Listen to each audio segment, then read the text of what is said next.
낯선 자리에서 자기소개를 한다고 한번 해 보십시다. 이름을 대고 무슨 일을 하는지 또 어디 사는지를 말하죠.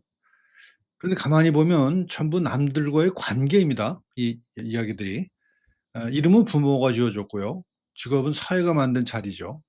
그리고 사는 곳은 이웃이 있어야 가능합니다. 자, 그럼 이 관계들을 하나씩 걷어내 볼까요?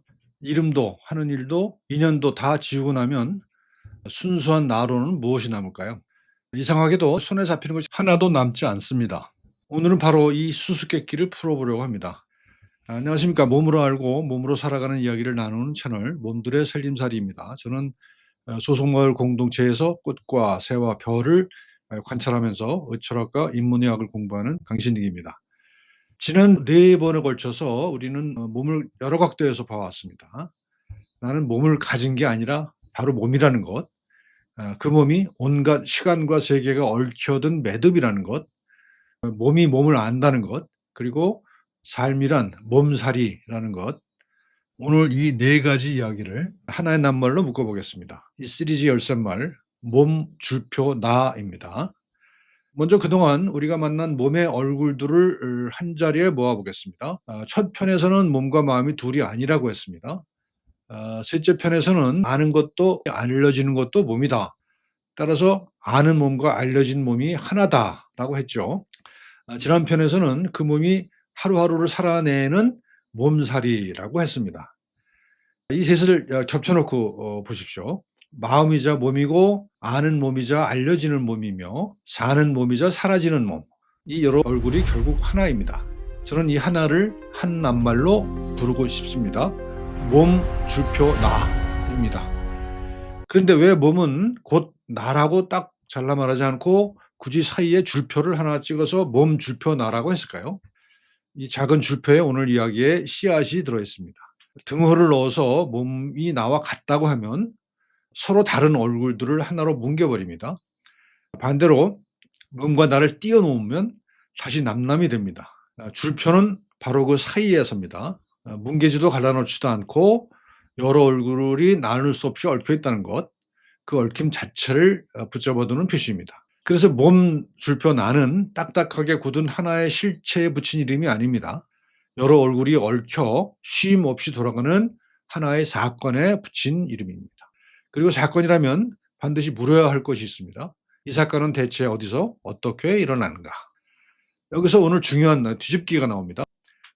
우리는 보통 이렇게 생각합니다. 먼저 나라는 사람이 완성되어 있고 그다음에 그 내가 세상에 나가 남들과 관계를 맺는다. 나가 먼저고 관계는 나중이라는 거죠. 그런데 첫 편에서 소개했던 물리학자이자 철학자인 캐런 바라드는 정반대로 말합니다. 관계가 먼저 있고 나는 그 관계 속에서 비로소 생겨난다고요. 처음에 해본 실험을 떠올려 보십시오. 나를 이루는 것 가운데 관계 아닌 것은 하나도 없죠. 그러니 관계를 다 걷어내면 순수한 내가 남는 게 아니라 애초에 남을 나가 없습니다. 나는 관계가 끝나고 남는 찌꺼기가 아니라 관계에서 피어나는 꽃입니다. 바라드는 여기에 이름을 하나 붙였습니다. 흔히 상호작용이라고 하면 이미 다 만들어진 둘이 만나서 주고받는 것을 뜻하죠. 인터액션. 그런데 바라드가 말하는 것은 그보다 앞선 사건들입니다. 만남 그 자체 속에서 비로소 이쪽과 저쪽이 나와 너가 갈라져 나온다는 겁니다. 관계가 먼저고 관계하는 것들은 그 안에서 태어납니다. 바라드는 이것을 내부작용, 인터랙션이라고 했습니다. 조금 어렵게 들리신다면 바다의 파도를 한번 떠올려 보십시오. 파도는 바다와 따로 떨어진 물건이 아닙니다.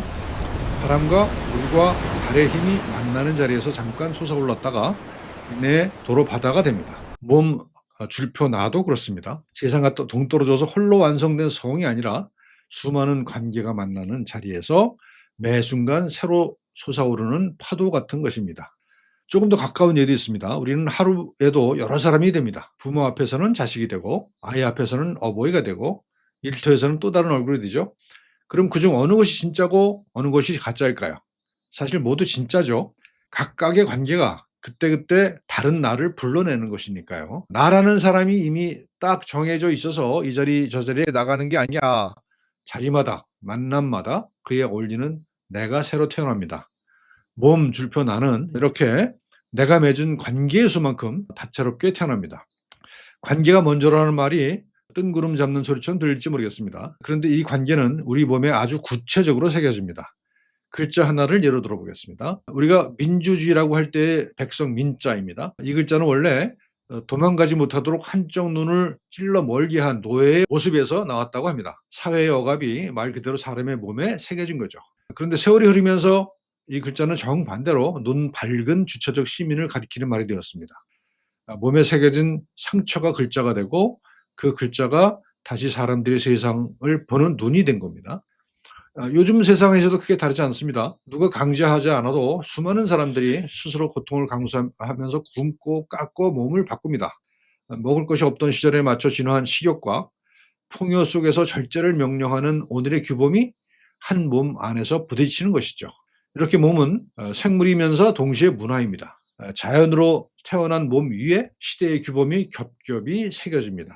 몸 나는 순수한 자연도 순수한 문화도 아닌 그 둘이 얽히는 자리입니다. 바로 여기서 이 채널의 이름인 살림살이가 왜 나왔는지 드러납니다. 몸, 나가 관계 속에서 매 순간 새로 빚어진다면 나는 그 빚어짐을 가만히 당하고만 있는 존재가 아닙니다. 어떤 관계를 맺을지, 어떤 규범을 몸에 새길지 나는 거기에 관여할 수 있습니다. 그러니 산다는 것은 그저 목숨을 부지하는 일이 아니라 내 몸과 우리 몸을 어떻게 살릴지 날마다 고르고 가꾸는 일, 곧 몸살림입니다. 첫 편에서 세운 암과 삶과 함, 그 삼각대에서 암과 삶이 곧바로 함, 즉 윤리로 이어지는 자리가 바로 여기입니다. 정리하겠습니다. 몸, 줄표 나는 홀로선 딱딱한 실체가 아니었습니다. 마음이자 몸이고 아는 몸이자 알려지는 몸이며 자연이자 문화인 수많은 관계가 만나는 자리에서 매 순간 태어나는 하나의 사건이었습니다. 오늘의 한 문장은 이것입니다. 나는 홀로 있는 실체가 아니라 관계 속에서 매 순간 새로 태어나는 몸 나다. 그런데 관계가 먼저라면 이 관계의 맞은편에는 늘 누군가가 있습니다. 나를 나로 태어나게 해주는 상대, 바로 너입니다. 나는 나 혼자서는 결코 내가 될 수 없습니다. 다음 편에서는 그 이야기를 하겠습니다. 문제는 너와의 마주침에서 시작한다. 오늘도 함께해 주셔서 고맙습니다. 몸들의 살림살이였습니다.